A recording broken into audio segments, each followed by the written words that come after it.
Evaluasi lini tengah Bajul Ijo. Apakah duet Francisco Rivera dan Gladson Paixão sudah maksimal? Lini tengah Bajul Ijo dalam ancaman besar. Mampukah kolaborasi Rivera dan Gladson Paixão menjadi mesin penghancur atau justru bom waktu yang siap meledak? Jantung permainan Persebaya kini berada di bawah mikroskop evaluasi yang amat tajam. Eksperimen menduetkan Francisco Rivera sebagai kreator serangan dan Gladson Paixão sebagai penyeimbang ternyata belum sepenuhnya berjalan sempurna. Di atas kertas, kombinasi visi bermain dan kekuatan fisik ini terlihat sangat ideal.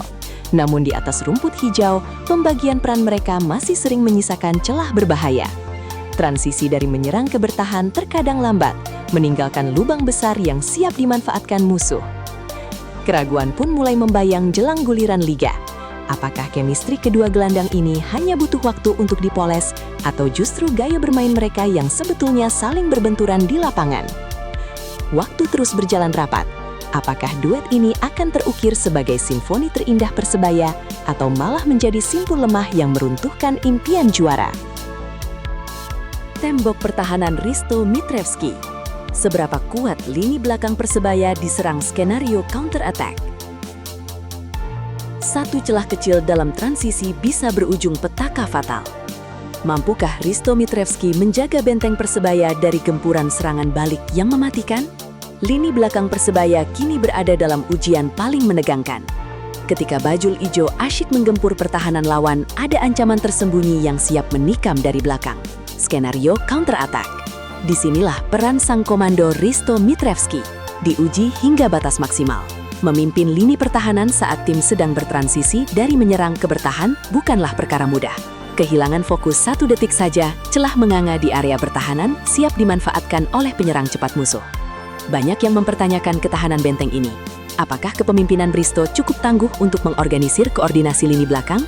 Atau justru skema bertahan Persebaya akan kocar-kacir saat digempur serangan kilat bertempo tinggi? Malam ini panggung pembuktian dimulai. Apakah Hristo akan berdiri kokoh sebagai tembok besi yang tak tertembus? Atau justru roboh dihantam badai serangan balik lawan? Mencari pengganti peran kunci di sisi sayap. Apakah stok winger Persebaya musim ini sudah cukup mewah? Satu tackle brutal bisa menghancurkan seluruh musim. Mampukah stok pemain sayap Bajul Ijo menyelamatkan tim? Atau justru jadi titik hancurnya taktik Persebaya? Sisi sayap Persebaya selama ini menjadi mesin pembunuh paling mengerikan di atas rumput hijau. Namun di balik kehebatan para pilar utama, ada teka-teki besar yang siap meneror sepanjang musim. Analisis kedalaman skuad kini memicu keraguan yang mengancam.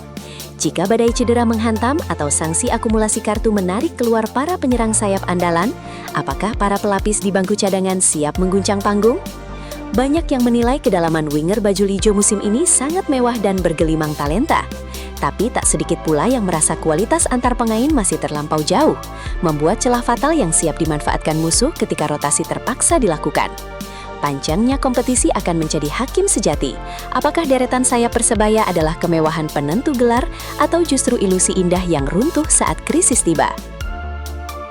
Menatap peta persaingan BRI Super League 2026-2027. Akankah Persebaya jadi kandidat utama juara? Perang terbesar musim 2026-2027 resmi dimulai. Mampukah Bajul Ijo merebut tahta tertinggi atau justru digilas oleh raksasa-raksasa penguasa liga? Performa impresif Persebaya di laga pramusim memang menyalakan api optimisme yang membara di tanah Surabaya.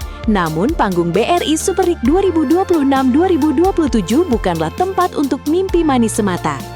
Di luar sana, para rival abadi sudah memamerkan taring mematikan. Sang juara bertahan Persib Bandung tampil kian solid. Persija Jakarta berbenah dengan amunisi menakutkan, dan Borneo FC tetap menjadi ancaman konsisten yang siap menghancurkan peta persaingan. Banyak yang menilai ramuan taktik dan skuad Bajul Ijo musim ini sudah berada di level ideal untuk memutus dahaga gelar. Namun pertanyaannya, apakah ketajaman pramusim ini modal nyata untuk menjadi kandidat tunggal juara atau sekedar ilusi semu yang rentan pecah saat kompetisi maraton dimulai? Lautan kompetisi siap menguji sang predator. Apakah musim ini Persebaya benar-benar bangkit sebagai raja sejati atau kembali harus berlutut di bawah bayang-bayang para penguasa? Catatan krisis finish akhir musim lalu. Apa pelajaran penting yang sudah dibenahi manajemen Persebaya? Darah dan air mata di akhir musim lalu masih membetas. Mampukah manajemen Bajul Hijau bangkit dari luka lama? Atau trauma kelam itu bakal terulang kembali? Krisis finish yang menghantam Persebaya di penghujung musim lalu adalah tamparan keras yang tak bisa dilupakan begitu saja. Kehilangan momentum di saat-saat krusial bukan hanya meremukkan hadapan supporter, tapi juga membongkar bobroknya kedalaman dan kesiapan tim. Kini, menjelang bergulirnya musim baru, evaluasi total diklaim telah dilakukan. Manajemen bergerak membenahi celah yang pernah membuat Bajul Ijo tersungkur, mulai dari kedalaman skuad, mentalitas bertanding, hingga manajemen kebugaran pemain. Namun, skeptisisme tetap membayangi. Apakah langkah pembenahan musim ini sudah cukup kuat untuk mengubah peta kekuatan Persebaya? Atau perbaikan ini hanya sekedar tampalan sementara yang rentan jebol saat tekanan sesungguhnya tiba? Ujian waktu akan menjadi saksi kejam. Apakah krisis kemarin melahirkan sang juara tangguh yang baru? Atau justru menegaskan bahwa sejarah kelam siap berulang? Eksperimen Bernardo Tavares lawan Penang FC. Siapa pemain pelapis yang wajib diberi jam terbang penuh? Sinyal bahaya berbunyi di skuad Bernardo Tavares. Jika nekat memaksakan tim utama, badai cedera siap menghancurkan mimpi mereka di Super League. Laga uji coba melawan Penang FC bukan sekadar pertandingan biasa, melainkan panggung eksperimen hidup dan mati.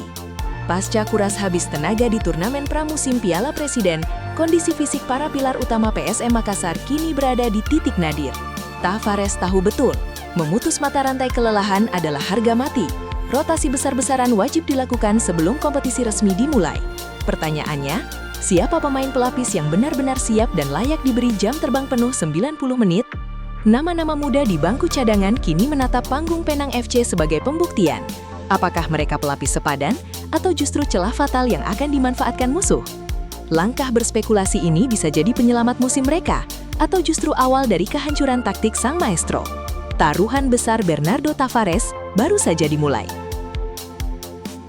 Ujian ketajaman Ramadan Sananta lawan bek Malaysia. Apakah sanggup cetak gol lebih dari satu di GBT? Lautan manusia di Gelora Bung Tomo menuntut pembuktian. Mampukah sang predator lokal merobek jala benteng pertahanan Malaysia? Lebih dari sekali, sorotan penuh intimidasi kini tertuju tepat di pundak Ramadan Sananta. Uji tanding melawan Penang FC bukan sekadar laga persahabatan biasa, melainkan panggung penghakiman bagi sang striker utama. Publik Surabaya tak cuma ingin melihat kemenangan. Mereka menuntut ledakan ketajaman dari predator lokal kebanggaan Indonesia ini. Lini belakang Penang FC dikenal kokoh, lugas, dan tak segan menghentikan lawan dengan kontak fisik keras. Ujian sesungguhnya telah tiba. Apakah Sananta punya cukup taring untuk mengacak-acak barisan pertahanan Malaysia dan memborong gol? Atau justru dirinya yang bakal dibuat frustrasi dan terkunci rapat di kandang sendiri? Rumput GBT siap menjadi saksi. Apakah malam ini akan lahir pembantaian dari sang bomber, atau justru menjadi panggung dingin pembungkaman dari lini belakang lawan? Skema 3 back versus 4 back, Bernardo Tavares mana? Formasi paling ideal untuk Persebaya musim ini. Satu keputusan taktik malam ini bisa mengubah nasib Persebaya. Apakah Formula 3 back akan membawa kejayaan atau justru 4 back yang jadi kunci pertahanan baja? Panggung internasional malam nanti menjadi tempat pembuktian paling krusial bagi Bernardo Tavares. Eksperimen formasi yang dicoba selama laga pramusim kini tak lagi sekadar uji coba, melainkan perjudian besar.